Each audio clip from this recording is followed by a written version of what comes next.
Hello students, welcome to the online class of physics. This is your Naima Miss back with the physical science of 8th class.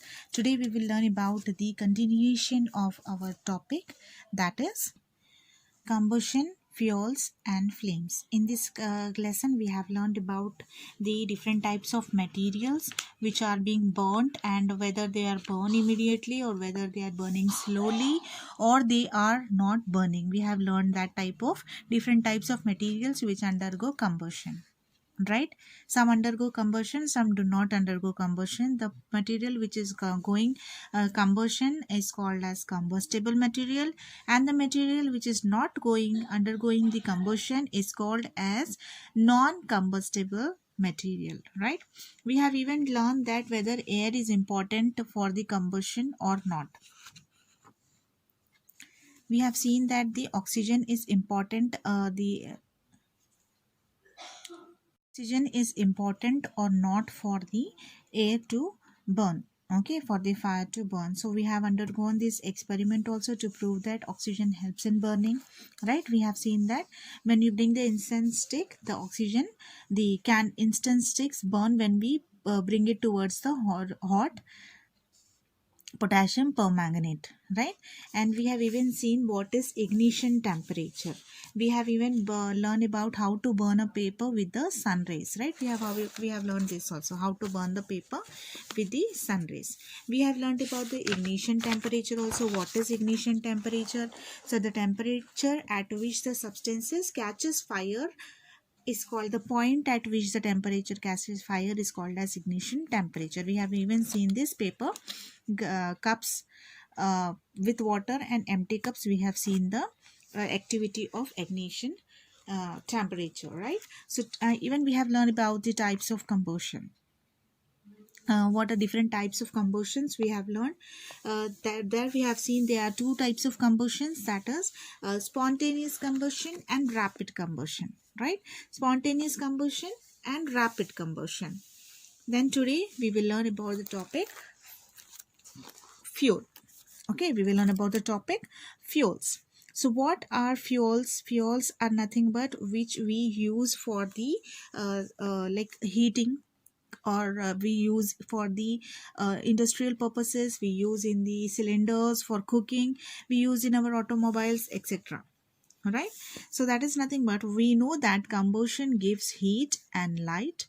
The source of heat for domestic, automobiles and industrial purposes are mainly wood, charcoal, petrol, kerosene, LPG, CNG, etc. These are all the sources for the combustion. We are these are things only undergo combustion, right? So these substances are fuels. So whatever sources which are useful in the combustion, which undergoes combustion, that means if you are using wood and we are burning it, that wood is giving fire, right? Which fire is used in the cooking purposes, isn't? So that is nothing but it is a fuel. And same oil, whatever biogas we are getting, we are using that in the as fuel.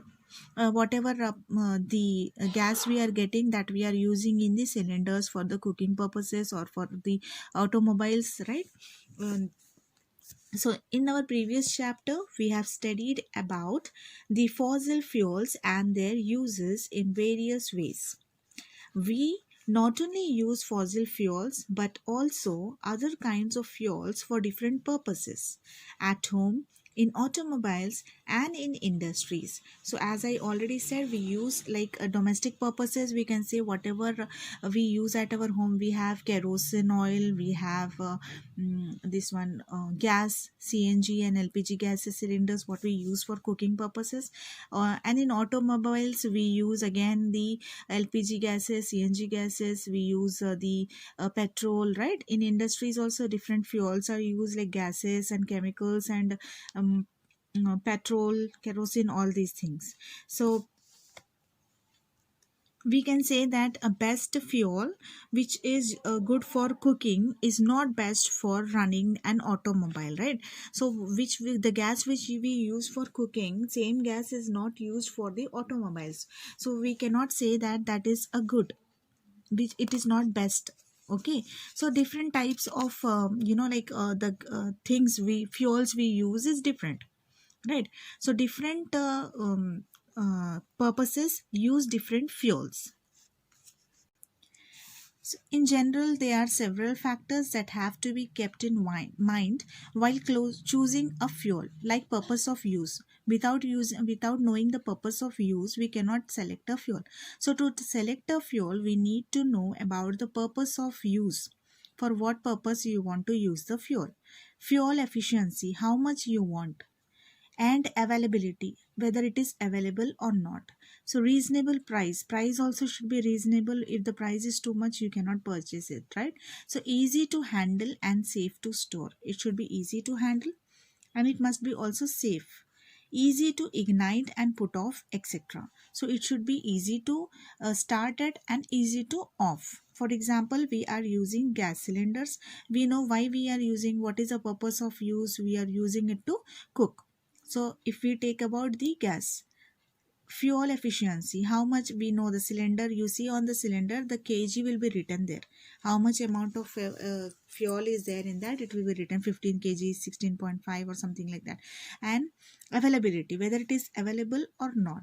Reasonable price, you see that gas cylinders we have reasonable price, that is we can buy it, we can afford it. And it is easy to handle, the cylinder we will take and we will place it in our kitchen. It is safe to store also, and we can burn, we can on it and we can off it. So we can ignite it and we can even put off it. So the fuel should also burn at a moderate rate and cause less pollution. In addition, it should have a high calorific value. Okay, so now what is calorific value? I'm saying calorific value, but then what is calorific value? Suppose 1 kg of coal and 1 kg of cow dung are burnt. Which one produces more heat? Different substances produces different amount of heat on burning.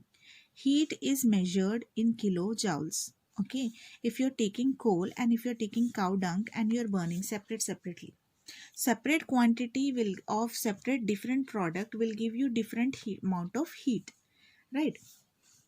The different amount of heat it is giving, different time it is using, right? So different substances produce different amount of heat on burning. It is measured in kilojoules. The calorific value, so how it is measured? It is measured in kilojoules. The calorific value of a fuel is the amount of heat energy produced on complete combustion of 1 kg of that fuel. So calorific value is given of a fuel, how it is given as, if the calorific value of a fuel is nothing but the amount of heat energy produced from complete combustion of the 1 kg. Okay, whatever heat energy is produced from this 1 kg of coal or 1 kg of cow dung is the amount of heat energy whatever is produced on complete combustion of 1 kg is called as fuel. Okay, sorry, is called as calorific value of that fuel. Okay, so whatever heat energy is produced by 1 kg of coal or whatever heat energy is produced by 1 kg of cow dung is called as the calorific value of that fuel. So this is not fuel, right? So its calorific value is given by the heat energy produced from it. Okay, so it is measured in kilojoules per kg. Why per kg? Because we are seeing the calorific value in 1 kg. So we will see kilojoules per kg. Kg by kg. Okay. So here it has given few of the calorific values of few of the substances, fuels. We will see those. What are those? If you see the cow dung, it is 6,000 to 8,000 kilojoules per kg. Okay, wood 17,000 to 22,000 kilojoules per kg. Coal 25,000 to 33,000 kilojoules per kg. Petrol 45,000 kilojoules per kg. Kerosene 45,000 kilojoules per kg. Diesel Again 45,000 kilojoules per kg. So you can see that petrol, kerosene and diesel, they are having same amount of calorific value for 1 kg. CNG gases 50,000 kilojoules per kg. LPG gases 55,000 kilojoules per kg. Biogas 35,000 to 40,000 kilojoules per kg. Hydrogen 1,50,000 kilojoules per kg. So we have seen that these are nothing but the calorific values of different fuels which we use for in our daily lives. So wherever we see fire, we even need fire control, right? We must have fire control. In everyone's house there must be one fire control, right? So you must have seen or heard about the fire breaking out in houses, shops, factories, etc. We use many methods to extinguish a fire, but they all follow one principle, which is the principle of elimination of factors which support the combustion. It is nothing but all these fire extinguishers, they follow one factor, that is nothing but principle of elimination of factor which supports the combustion. So let us call the factors which support the combustion: presence of combustible material or fuel. If there is any combustible material which catches fire easily, that is called as combustible material.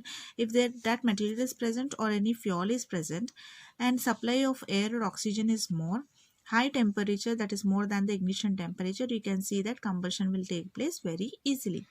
So the elimination of any one of these three factors will help in controlling the fire.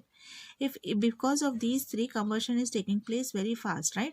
So if we remove any one of these, you can see that combustion will come under control. For example, if you see a fire breaks out in a house or in any business establishment, the fire brigade will immediately come off to the electric mains and then they start spraying water on the fire, right? What happens initially, the water spray cools the combustible material below its ignition temperature. Then slowly it prevents the fire from spreading. Then what will happen? The heat turns the water into the vapors. Okay, the heat turns the water into the vapors which surrounds the burning material and prevent the supply of oxygen to the burning material. So the fire then gets extinguished. What it does first? First it cool down the combustible material to below the ignition temperature, right? Then slowly it converts the heat into water vapors. Then slowly it will prevent the supply of oxygen and then the heat gets off. The most common extinguisher is water, but water works only when things like wood, cloth and paper are on fire. If electrical equipment is on fire, water may conduct electricity. As we know, water contains ions, so there they may produce electrolysis may take place, and you know that the water is the good conductor of electricity, right? So this cannot be followed. The water cannot be used when there is electricity, because it harms those trying to douse the fire.